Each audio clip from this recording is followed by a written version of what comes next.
So, ito yung ilog dito sa dulo ng Sinaliw. Ito yung barangay Sinaliw. So, farmland siya.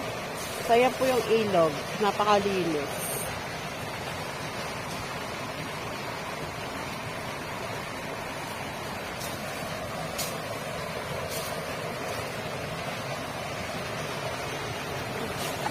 Bababa tayo, bababa tayo. Ah! Whoop! Yeah. Sabi po, bababa kami. Ayan o, ang linis-linis.